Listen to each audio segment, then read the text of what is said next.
What's going on, guys? Welcome back to the Mixed Race Podcast, episode 1. Welcome back. This is the first episode, bro. Great start. First already. episode. Yeah, no, absolutely. First episode here, and you're like, welcome back. Come on. I expected better from somebody who has 50k subscribers. God damn, man, be calling me out and shit. But yeah, this is episode 1 of the Mixed Race Podcast, where we're going to be covering all stuff gaming, news related, new games, frickin' you name it, it's on here. And Jesus Christ, there's some stuff on here. This is going to be an interesting one. I myself am Cloud Plays and brought to you today with. Oh, this is where I say it. Hi, I'm Brown Yoda. Yeah, hi, I'm Brown Yoda. Hey, man, you can't blame me. I've only got like 40 subscribers. I'm Brown Yoda, guys. I was forced to come here. Cloud Plays has held my family at gunpoint. Bro, in today's climate, you cannot say that.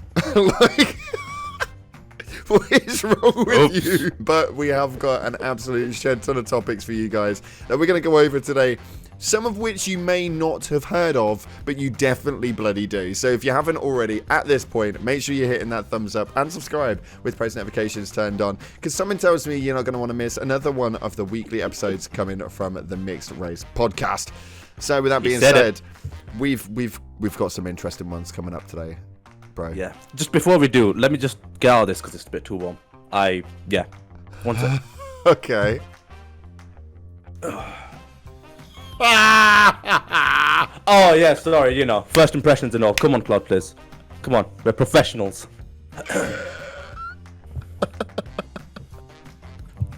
My guys turned up to a freaking interview, man. I thought this was a job interview. Is it not? Motherfucker, we ain't getting paid for this. Whoa, language. Okay, behave yourself. Okay, it's calm. I've got an absolute banger for you to start with, because I don't think I've ever heard anything like this in my life. But right now, as it stands, 2 days ago, the BBC News actually reported that the police are investigated a virtual sex assault on girl's avatar. Wait, what? Huh? Oh yeah, the police are investigating a virtual sex assault on a girl's avatar. The chair of association of the police and crime commissioners have said that it caused psychological trauma from the online rape. Right, okay. Before we wait. Before we laugh at this,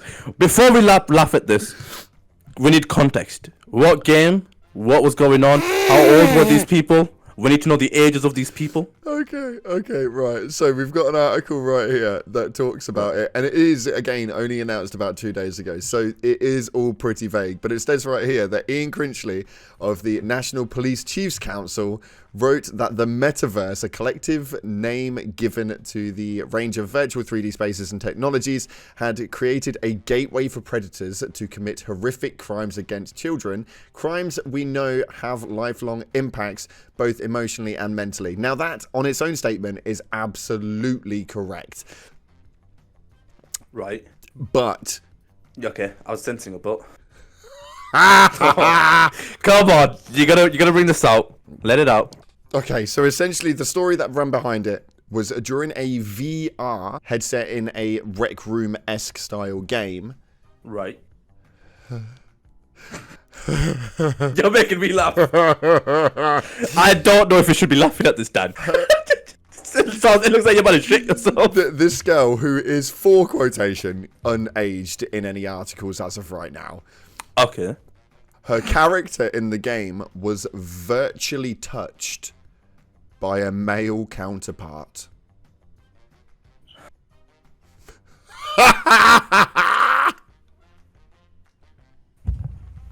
And that's the end. What?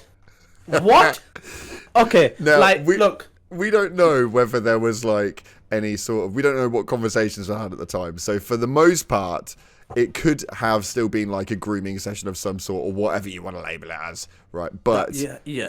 The report itself says that Donna Jones said that she had learned that a complaint was made in 2023, triggering a police inquiry for online virtual sexual assault.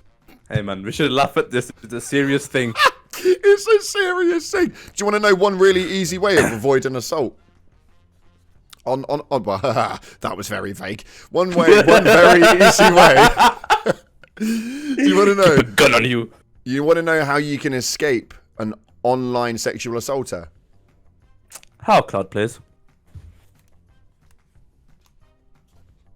If we are going to get done for things like touching somebody in a VR stating, then I need to get people done on another level, man. Like, you take me all take me all the way back to like 2003. David Beckham ruined me in FIFA. Like, okay, can I just clarify? Are you saying you have been touched by David Beckham? Virtually. Oh, okay. How does that make you feel, Cloud Plays? Depends. Do we get paid from this? Not likely. No, then I'm all right. Don't worry about it. I doubt it. It's absolutely amazing. That's a completely new one to me. That takes the whole new realm to the world of Snowflake. I have a question. Yeah. How do the police intend to catch the said online predator? Are they putting on VR headsets and getting in there? Like, what's going on? How is this happen? What's the remedy for this solution, I guess you could say? I don't know. So the article itself just says that the NPCC was unable to tell the BBC which force had launched the investigation into the attack, and that the incident occurred in a virtual reality game. The impact of the attack on the girl's avatar was said to be heightened because of the immersive nature of the VR experience. Like, no, that genuine question. Essentially, what we're gathering is that the police right now are trying to do what they can. All I've got is the image at the police station. Is a bunch of cops going around, like, controllers in hands, VR headsets like this. Have you seen this man? There's a bounty on his head. What are they going to do when they find him? Stop, police! And all he does is...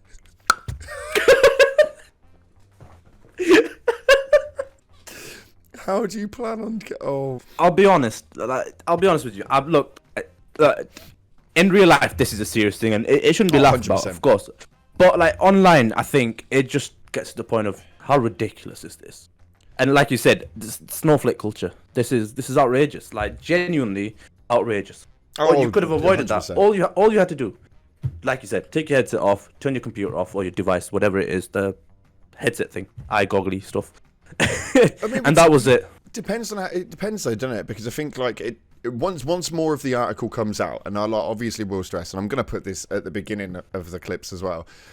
But I got to stress, like, realistically, until more of this stuff comes out, we don't actually know all of the details of it. So there could have been some sort of grooming cases, in which case, if there is any humour from these clips, obviously it is used for comedic purposes only. Of course, that was our intention. Unprofessional. Again, that's 2 strikes, class. Maybe I need to find another partner. God dang it, man! You're fired. But on a serious level, like, I just think if it stretches as far as the sexual assault, because it's not saying that they're getting for like grooming, they're saying it's a sexual assault. That's a physical activity. Like, if we're gonna start doing that for people on VR, like, fuck me, man. They better get some bigger prisons. We're gonna have more prisons than houses. I mean, the amount of times I've just done that to you in Discord, it's, you know. Mate, could you imagine it? The Call of Duty World Leagues? Just imagine it for a second. You've got Optic Nation versus FaZe. We're in the final 10 seconds. Out of nowhere comes a pro player, takes a shot, the final shot to win the game, and teabags. In come 15 officers from behind to arrest him on sexual assault inside an online game. The first announcement made on esports.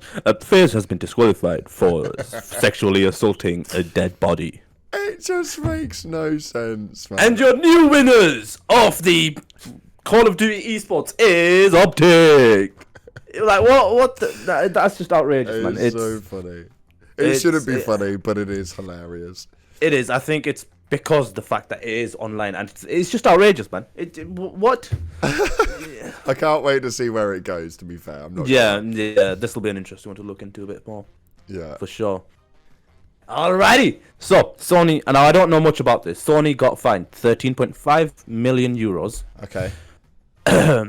over their PS4 controllers, abusing their dominant position in the market for the supply of video game controllers for more than 4 years.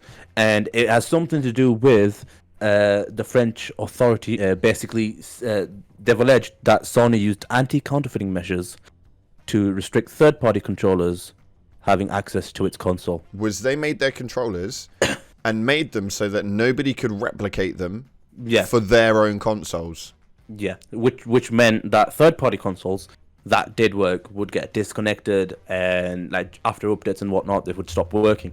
Now, I personally think this is an outrageous thing, because I think same opinion as you. It's Sony's thing. If they want to make money off their controllers, they can. And if they stop giving access to third parties, to their consoles, it's up to Sony, and it's not something you can do or complain about. It's like, Hollywood made a movie, somebody's gone and freaking captured it on a video camera and started selling it. Yeah, pretty much, yeah. Like, surely there has to be some claimant, because I know there are a lot of controllers out there that have been certified by Sony, which is fine, because they've obviously said, that's fine, you can make those, push them out. But if they don't want you to sell them, but how are they being... You say they're being fined 13.5 million for protecting their own tech. Euros, yeah. Here it is. Autorité de la Concurrence. Yeah. I don't know if I've said that right. So they had two infractions on it by the looks of it. The second infraction centered on rival companies having difficulties with joining PlayStation's licensing program, with access only granted through Sony's partnership program. According to the Autorité de la Concurrence, butchered, Sony refused to communicate the program access criteria to manufacturers upon request, claiming that the criteria were applied as it's their own discretion. Yeah. Yeah, I know. Guys, if you're this far into the podcast, comment section. Am I losing the plot here? Yeah, so Sony have made their own tech. They've made their own controllers. They've then put some sort of security in place so that it can't be counterfeited. And they've been fined 13.5 million euros for protecting their own product. I'm gonna let you guys go ham in the comments. I'm gonna just let you go. That's crazy. One outrageous story to another, isn't it? That is gaming news, and I feel like this is a big hard hitter. Okay. Did you know? No, I did not. Do tell. Neither did I. Kim Kardashian has a game. Nope. Listen to me. This is where it's going to blow your mind. Oh, I'm ready. Not only that, but Kim Kardashian's game, which is Kim Kardashian Hollywood, is now shutting down after being released 10 years ago. What? Kim Kardashian has had a game for the last 10 years, and apparently it has had a viral sensation around it. Now, how much of a viral sensation could this have been? I had no idea. This is news to me. But apparently in June 2014, the Kardashian star Kim Kardashian, age 43, I may add. 40 fucking 3. Language. 40 beep 3. You could have just edited that in. I don't know why you actually made the noise. It's a... Right, okay, continue.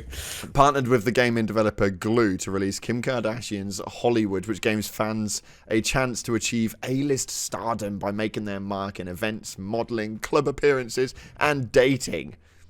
So what you're saying is Kim Kardashian made a game for her fans where they could be lazy and have fake fame and stardom. Pretty much. And now after 10 years, it's now closing down. Were there any in-game transactions? Like, I'm sorry, but if there are, you're basically... Nah, man, she has too much money. I'm sure there wouldn't be any in-game transactions. From what I've seen on the images after I just searched it whilst you were talking about it, it looks like one of those people talking, just kind of skip. Yeah, it had microtransactions. Oh my gosh, imagine. Wow. No, right. So it does state right here, Kim Kardashian Hollywood, according to Kim, is an example of microtransactions done right, insisting that the game's microtransactions are non-invasive or sporadic. Oh my God, you fucking bellend. Something else to consider is that Kim Kardashian's game isn't necessarily aimed at children, which may make the use of microtransactions more acceptable in people's eyes. We're going to classify it as a viral sensation because it's got Kim K's booty attached to it. I don't get why people are so obsessed with plastic. It still makes no sense to me. That genuinely still makes no sense to me. Okay, that's used for a different podcast. ph.com/the mix race.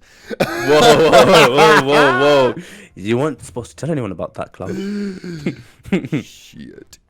Why don't we take it from less outrageous and more comical? Okay, so Baldur's Gate 3 won Game of the Year. I'm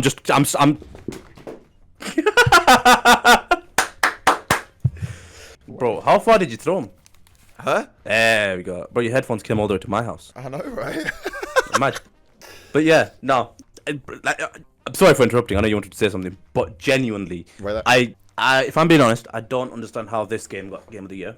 Personally, I'm not a fan of the whole clicking and turn-based game. Yeah. But it's won Game of the Year, and people aren't happy. Mainly, when I say people, I'm talking about the Spider-Man 2 fans. And don't get me wrong, it's a great game, Spider-Man 2. But I don't know why they're upset that much. I personally thought Hogwarts Legacy would be getting Game of the Year. Oh, I was hoping you were going to say this. Of course. Hogwarts Legacy, that game. It hits a whole new realm, man. This is where it confuses me the most, because I know full well, and I've read this before, where Spider-Man 2 fans are getting angry about the fact that Baldur's Gate 3 won. But realistically, I think there was just so many games that went under missed inside of this.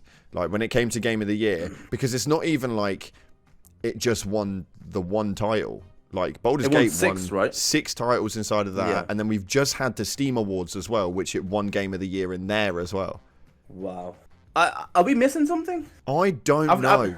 I think it's ass. From what I've seen of the game and the gameplay I've seen, and because I've got a couple of friends that have played it, and I've seen them play it, it just bores me. I would much rather talk to a wall. See, this is where it confuses me, because I think the game is good in its own right, but it's only good if that's your sort of game. Like, it's quite a niche style game, isn't it? It's not... I don't know how it's managed to break through the walls, unless we've had, which, to be fair, we have, had such a crap year inside of gaming that Baldur's Gate was the best out of a bad bunch. But I think that Hogwarts Legacy was fucking A grade. It genuinely, I think it set a new standard for how AAA developers should aim to publish games at that level. Oh, 100%. And that's what she said.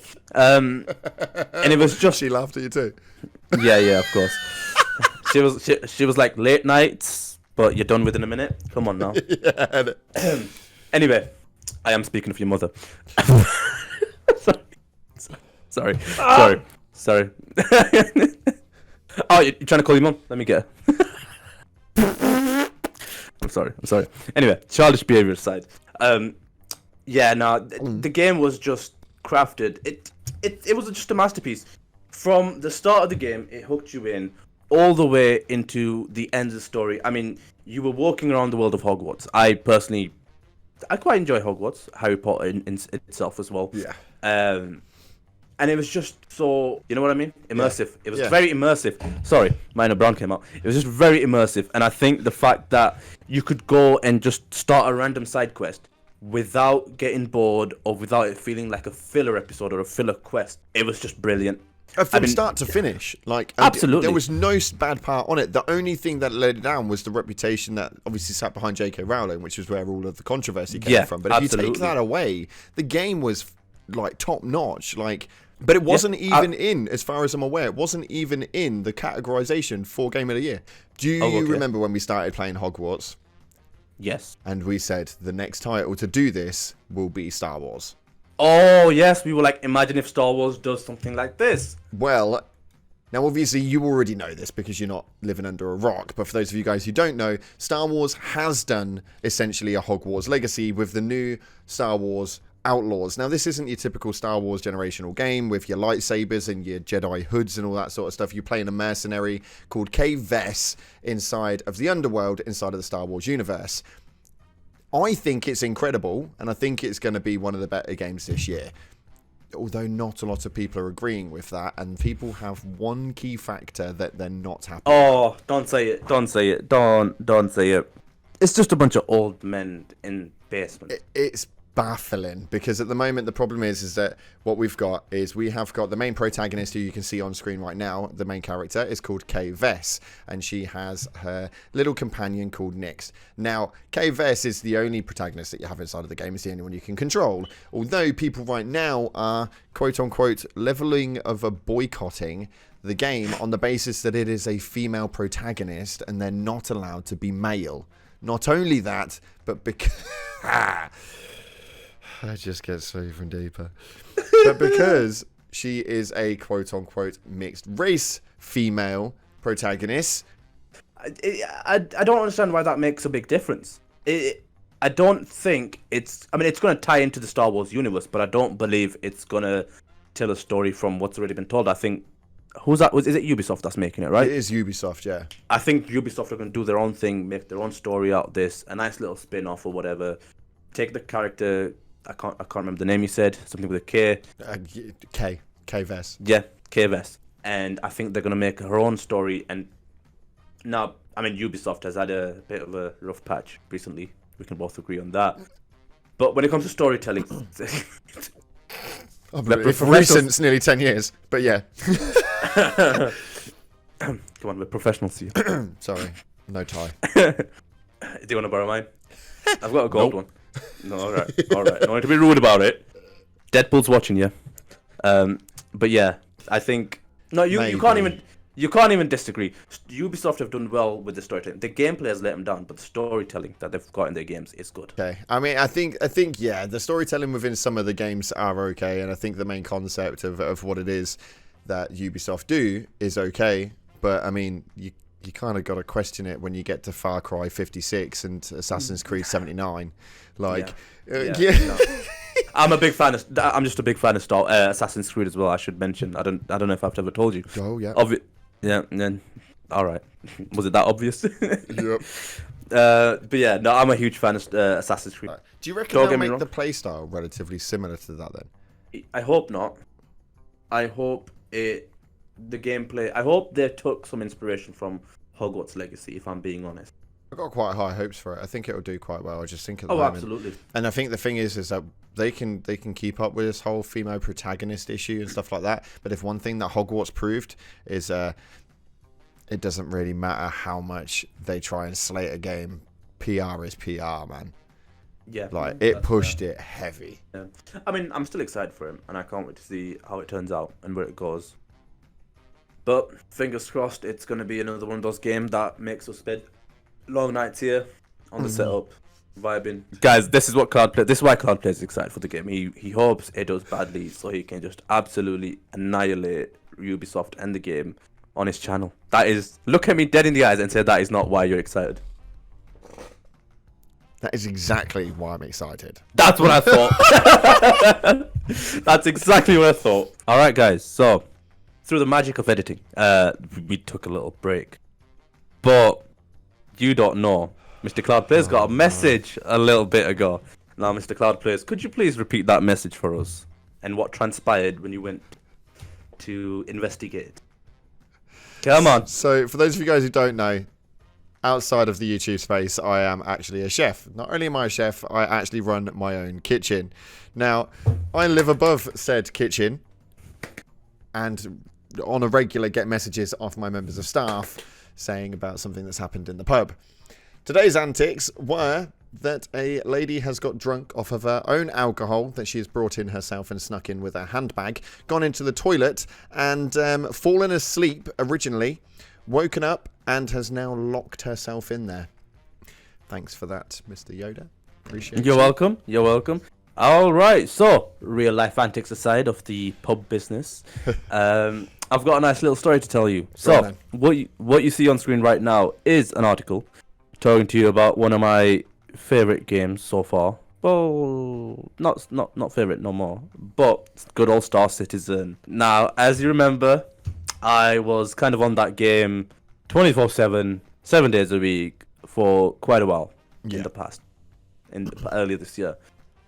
So that game is known for being in alpha testing, and the way they're funding the game to be released is through, well, DLC purchases from its community and player base. That makes sense, yeah. Their game, I believe, has been in beta, in alpha, sorry, for more than 10 years or something, if I'm not mistaken. That's a long old development. Yeah. And the way they fund it is by microtransactions in the game that cost real money. Okay. And that can vary from buying a ship.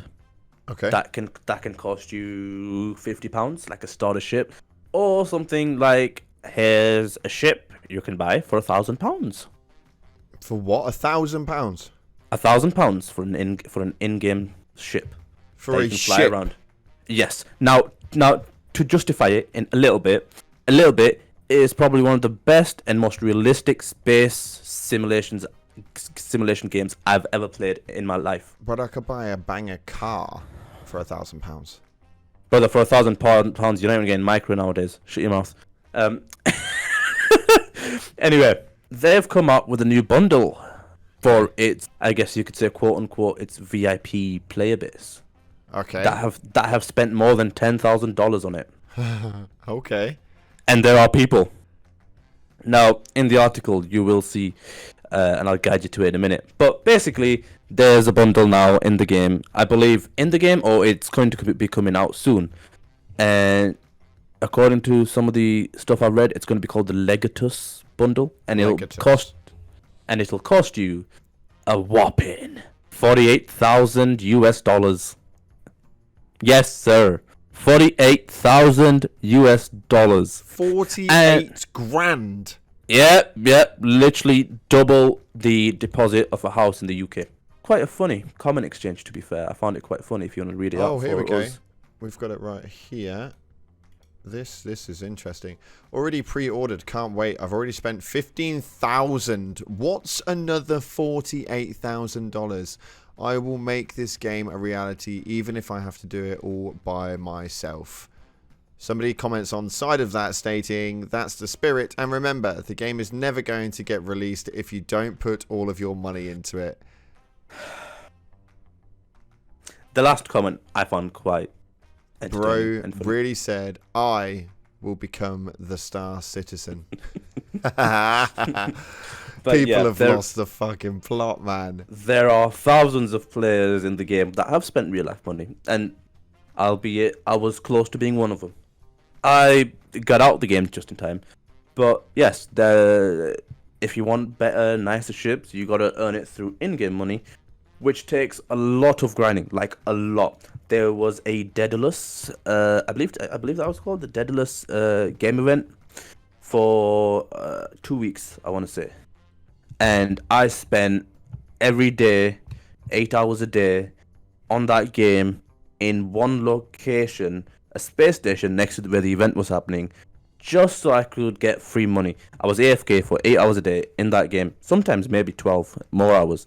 And I was just AFK by this space station, talking to some friends, being AFK, meeting people in the server and talking to them, having some bants. And I did that for a whole 2 weeks, and I made, guess how much I made of in-game money? How much? 1 million. After spending that much time, I only made 1 million.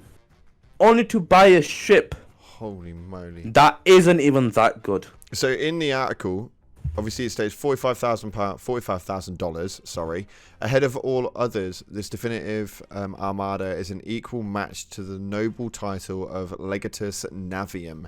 The Legatus 2953 item page reads, comprised of over 175 vessels from every manufacturer of note. This perfect collection includes all ships released and concepted through 2953.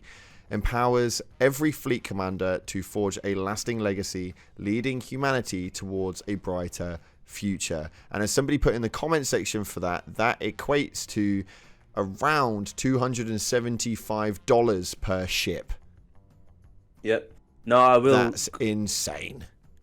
No, I will go on to interrupt you and say Star Citizen has raised $658,161,596 from more than 5 million accounts in the game. That is insane. How much does it cost to make a game nowadays? That's crazy. 600 million. Gosh knows. Maybe that's a question to ask the guy who hacked GTA 5. Oh, sorry, GTA 6. You know what I mean? I'm sure if you have the capabilities. That lined up really, really well. If I had the money, bro, like if I had billionaire money, I would buy this Legatus bundle in Star Citizen. No joke. It's got some really cool ships in there, bro. But it's 48 grand. Yeah, but when you're a billionaire, what's 48 grand? You know what I mean? So, taking us into some news that actually makes sense, the teenager that hacked at Grand Theft Auto 6 has been given an indefinite sentence in a secure hospital due to his intent to return to cybercrime as soon as possible. This guy managed to hack into Rockstar Entertainment, yes, the Rockstar Entertainment, systems with a Amazon Fire Stick, a hotel TV, and a mobile phone, all while he was on police security watch in a hotel room. I can't even get my Fire Stick to put on the right show I want. I don't know how this man's done it, but I clearly need to take lessons from him. What the baffling part about it is I'm pretty sure that he was 18 years old. I'm 25. Oh, it's absolutely incredible to think that he had essentially the story behind it was that he had hacked a load of previous titles in the past, some really big conglomerates, and he was already under bail because the things that he was doing with these hacks were genuinely quite like life harming. Oh, okay. So in what sense? So I don't know all of the details in it, and they've kept it quite vague because it's still quite under investigation, which is why he was under bail and he was in the hotel underneath police arrest. Wow. But doesn't it just put into revelation, though, when you look at it, the guy had hacked into conglomerates and companies that had essentially put people's life in danger, but the thing that got him an indefinite sentence in a secure hospital was that he leaked GTA 6 content. Modern day Robin Hood. With a Fire Stick. Absolutely. Who needs a bow and arrow when you've got a Fire Stick, a hotel TV, and what else was there? A remote, did you say? Just a phone. A TV, and an Amazon Fire Stick. And he managed to hack into one of the biggest gaming companies' security systems and get hold of the footage. Not only that, but he managed to do it not even recently. It was 2022 when he originally managed to get the files.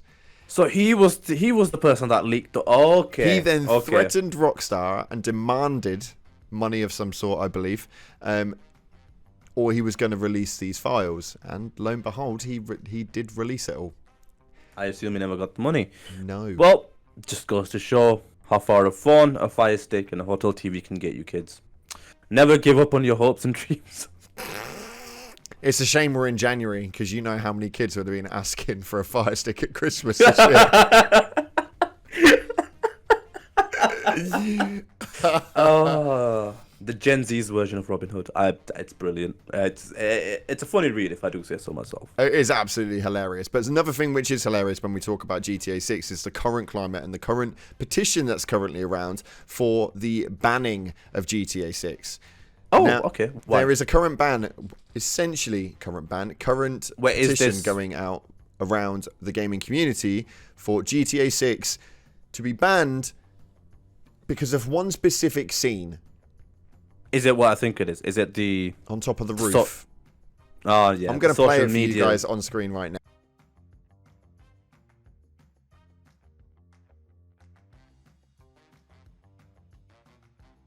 But that clip right there, the social media clip when she's on top of the car roof and she's shaking that bunda. No comment. That is apparently issued enough to say that our kids shouldn't be playing it. I'm going to say this as a parent real quick. Let me just get in quite tight. That's game isn't 18.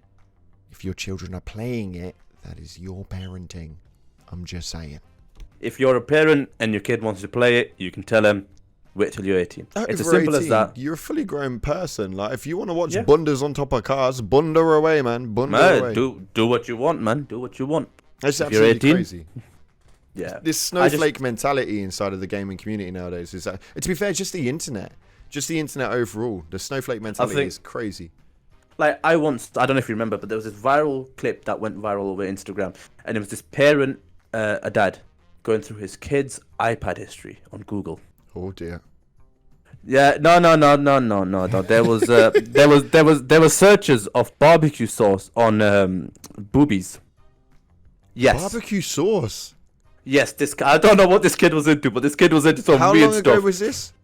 A couple of years back. I'm sure I could probably find it if you want to show it to the audience. Couple of years back. Man, that kid is having some bits now. Like, that is crazy. Oh, yeah. Barbecue sauce on boobies. But this is where it confuses me to a whole different degree, because, like, I mean, I'm a parent myself. I've got children myself. Yeah. And they obviously have all of this technology. It's 2024. Kids have got tablets. Kids have got phones. Kids have got switches. They've got all this accessibility shit. But, like, my kids don't have access to anything. Like, there are parental securities all over the place. Like, they even type in PORN, and that system shuts down. Like, oh wow, it's pretty mad to think that we're at a day and age where parents don't know how to stick any sort of level of security lock on their stuff.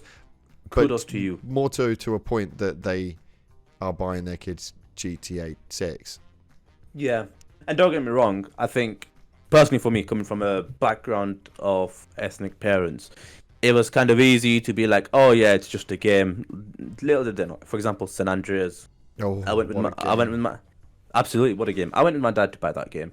Now, if he had known what happened in that game, he probably would not have bought it me. I can stand so still. I'm invisible to the human eye. Like right now, I can move so slowly that I've basically become invisible. I've been here the whole time, you just didn't see me. Alright guys, now I think the perfect way to end this podcast, because I think we have been going here for a while here, Card Players. Yeah. People might be getting bored of you, me, and good old Mr. Deadpool here. Have you heard about the kid who completed Tetris? I did hear a little about this. Yeah. Now, a 13-year-old kid has gone and made history. I think we can both say with absolute certainty he has made history. Oh, 100%. A 13-year-old kid has beat a game that's 40 years old, and he is the first person to complete it. That's insane. That's actually 13 insane. years old? Oh, no. There's more. Here's a kicker. Are you ready? Are you ready? This got covered by the amazing Sky News. Okay.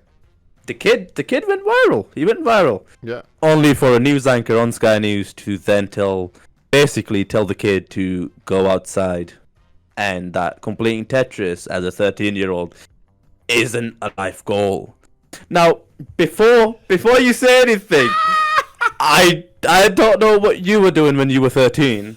Maybe she was trying to make her first million, but his life's not even started at 13. That is baffling. And the fact that he has made it on Sky News as a 13-year-old for playing a game, I would say that is somewhat of a life goal, and not the ones you set for yourself, the ones that just happen. I think, like I said, he has made history. 100%. His name will end up going down in history for this one. For a game that's already got numerous documentaries about it, has already got an entire film about it. Oh, the movie, yeah. Like he's set. He's absolutely set. He'll have so much coming from his future just from this part alone. Absolutely. And I just think it's crazy, the kind of world we live in, where a news anchor, now I don't know how old she is. If I were to take a rough estimate, I'd say maybe around 40, 50. Okay, fair. Why would you hate on a kid like that? Even if it is to make a snarky comment or whatever, it's just outright rude and outrageous. To be fair, I just think it's showing the age overall of main broadcasted TV. I think that it's absolutely ridiculous, and I think that people who kind of look towards the main broadcast of TV on a general basis, not tarring everybody with the same brush, but you're a little bit behind. Like, yeah. So when we start Absolutely. looking about main news channels and stuff like that, it doesn't surprise me that that's her opinion, although it is absolutely hilarious that that's her opinion. Yeah, She essentially absolutely. told a 13-year-old kid to touch grass, bro. Yeah. And I just want to go back to something a bit more positive about the kid. The way he completed the game, you and I, I'm sure we've played Tetris back in the day, many variations of it, and this is how you complete it. So he kept playing it until the point his score hit 9999999. It was several denominations of 9 at the top on high score. And the game just froze. There wasn't an end screen or anything like that. The game froze. There was no more code for the game to keep dropping blocks. That was it. That's so how it ended. Classified as a game completion because of how old the game is. Because it was the original 80s version of Tetris as well, wasn't it? I believe so, yes, if I'm not mistaken, yeah. That's mad. Can you imagine being 13 and doing that? Mate, honestly, that'd be my pickup line at 13. I'd be like, hey, yo. Sup, lid. I'd go to school, I'd be like, hey, yo. I'd be like, hey, yo, teacher, I just completed Tetris. The game that released when you were a kid. I completed it. No, I think the kid deserves a lot of congratulations. And I hope Tetris gives him some goodies, because he deserves it. He genuinely deserves it. They've definitely made the money enough to do that. Do you know what I mean? Absolutely. They should have him set up for a long time. That is absolutely crazy. Massive shout out to him. Like I said, we put the clip up on screen so you guys can see how that actually unfolded. But it's just insane to see that gaming history, even now, is still happening back from 40 years ago. Yeah, 40-year-old game. Yeah. Mad. Absolutely mad. I was just reading, just so we can give him a proper shout out. Even though, yeah, Willis Gibson was his name. 13-year-old from America. Yeah. Oh. Well done, sir. Well done. Mr. Willis Gibson from America. Congratulations. You have made the whole gaming industry proud, and the gamers that are part of it. Well done. Massive shout out to you, my dude. Unfortunately, that is all we have time for episode 1. We're going to be hopefully bringing these out on a weekly basis, although this is a brand new start to things. So make sure you give us a little bit of time. Weekly basis? I didn't sign up for that. You're only paying me for a monthly basis. Thanks for coming, guys. Alright, guys, on that bombshell, thank you so much for watching. If you've stayed throughout the whole thing, we hope you've enjoyed and had a lovely time. This was our first episode, so we are gonna, of course, improve on things in the future. If you have any feedback, do let us know in the comments. We do want to at some point bring some guests on. When that will be, I'm not quite sure, but yeah, we hope you guys enjoyed. Cloud, stop making that face like you farted. Smile for us, smile for us. Come on, stop farting. Give us a smile, Cloud. There we go. Hi, Dusty. Give us a smile. We hope you enjoyed. And from the mixed race, have a goodbye. Have a goodbye. Have a good night. Peace. Adios. Gosh. Done.